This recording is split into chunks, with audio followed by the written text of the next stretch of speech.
Now there are a lot more options than just these ones. You see there's a lot of empty green on these boards. Obviously there's a lot of wasted space as I have it set up. This is where the decision making as far as what kind of game comes into play.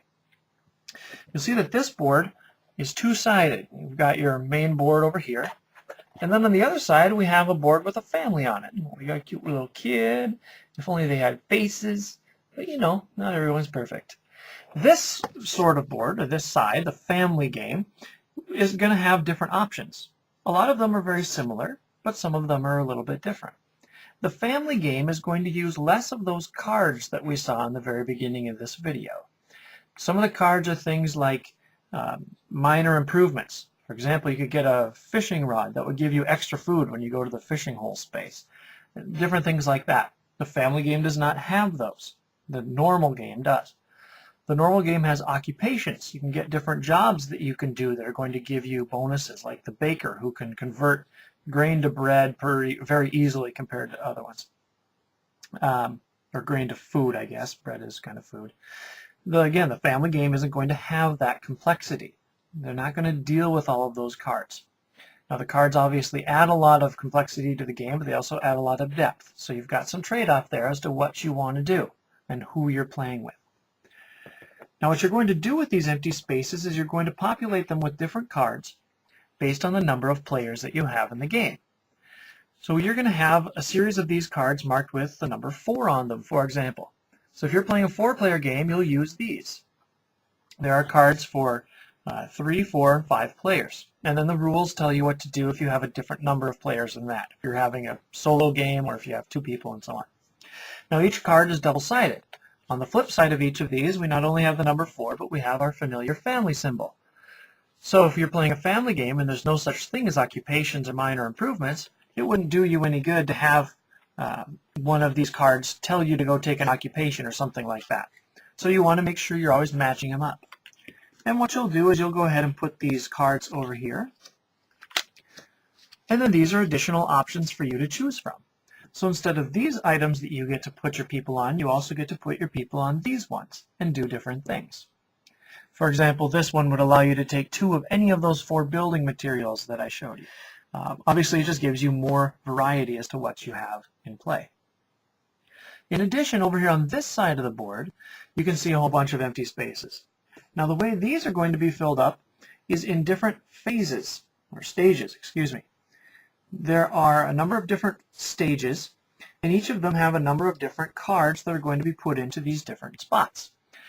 So we have 4 different Stage 1 cards, corresponding to the 4 different Stage 1 spaces. But they're going to be randomized every game. So you know that these 4 cards will come up in the first 4 rounds. We don't know which one will come up when. And every round we'll put one of these out and continue using them. As soon as they come out, they're available to use. Helps to put them face up. That's useful for people trying to read them. And away you go. So if you're saying, well, where are the sheep and the cows and the pigs? Well, here's the sheep, and the cows and the pigs are going to be coming later on, for example. At the bottom of the board, you can see we have a harvest and then another harvest. At the end of every stage, you have a harvest. Now, what you do on a harvest is a couple of different things. You can take grain and vegetables out of a plowed field that you have grain and vegetables on. Your animals may breed, and you get some new animals out of that. But the big thing is you have to feed your family. Every one of the mouths in your family has to eat because these discs is hungry. And if you can't feed them, you lose points, and you lose a lot of points. You lose enough points to probably lose the game if you can't feed your family more than once. As you can see, these harvests come closer together. We have 4 turns to get ready for our first harvest. We have 3 turns for our next harvest. The way that these boards line up is you will have this third board will line up along this edge. And so this gives us an additional 4 phases. So after our first harvest, second harvest, we have a third, a fourth, a fifth, and a 6th harvest. Which you can see they continue getting faster. These ones are all 2 in length, and this one is only 1. So that need to get more food for your family, to make sure that you have a way to feeding everybody, gets more and more important, or at least you have less and less time to deal with that until you get to this 1, and then you have to feed people essentially back to back. This also serves as a timer for the game. Now, I said in the beginning that the game takes roughly half an hour per person. The more people you have, the more decisions there are to make, and if somebody has bad analysis paralysis, then they're going to obviously slow the game down a little bit. But there are only 14 rounds in this game. Once you've played out your 14th card here, the game is over. My experience is that there are always way more things that you want to do in this game than that you can. So you're going to get to the end and say, I still have 3 unused spaces on my farm. I want to do this. I need 4 more cattle to make sure that I get maximum points out of that. There's a lot of things you're going to want to do, but it's going to be very hard to get them all done in those 14 rounds. It's a very clever idea. It keeps the tension up in the game and it keeps things moving along so you know you have a concise endpoint. Other games, Monopoly, farming game, and so on, you go around and around and around and around and around and around until somebody finally wins. This one, you can see it on the horizon and it's looming closer and closer and closer as you go. So that's the basic play of Agricola. You have your little farm in front of you. You come out onto this board and you go ahead and collect things like food to feed your family or sheep to put in a pasture. You might want to go and expand your house by going here. If you keep getting the shaft because everybody else takes stuff before you, you can come here and take the start player token, so you get to go first next time. And you build up your farm, and at the end of 14 rounds, you count up your points, and somebody wins. So that's Agricola. It's #1 on Board Game Geek for a reason. It's a really good game. From a family context, it's stellar. It's not an inexpensive choice, but it's a solid choice. It gives you options.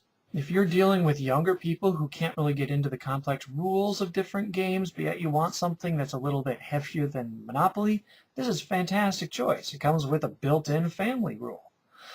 If you have a game group that really likes to be social, you just play games to have fun, you want to do things together, it has a whole deck of occupation and minor improvement cards designed to be interactive. If you're more into the meaty, heavy games, this thing has a complex deck that's going to make you read several lines of text on every card. Several lines in small font. There's a lot that goes into the complex. Plus, it's a good theme. Obviously, I don't think that anyone's going to find a farming theme all that threatening. You can teach kids good mechanics, a solid game mechanic, within a very safe environment. That's a good thing. And finally, the game really rewards and teaches long-range planning. You start out with a farm that's virtually empty. You have 2 little squares taken up by wooden huts. Are you going to build a bunch of pastures? Are you going to be a big farmer with lots of plots of plowed fields? Are you going to expand your house and get a big family? What are you going to do? The options really are on the table and up for you to pick. You don't have to roll dice and hopefully land on the right space. You can take your people and go wherever you want. Now, yes, you can be blocked from things, but if you get the start player token, then that pretty much solves that issue for at least 1 round. So it's a game that puts you in control of what you want and really rewards you for doing that well. Now, in the family context, decision-making or teaching decision-making is one of the harder things that parents have to do. This is a great tool to do that. How do you want your future to go? And how are the decisions I make now going to affect me later on? Plus, the game has lots of fun little things to add on to it, like the Animeeples we saw, or the Farm Meeples to replace your classy wooden discs. Again, when you do the Carcassonne review, you'll understand what a meeple is. But anyway, it's just a really good game and a lot of fun to play. Now, is it worth the cost? For me, it certainly was. Something you'll have to consider. But either way, thank you for watching this review, and hopefully we'll see you next time when we do another TaDa Ministries board game review.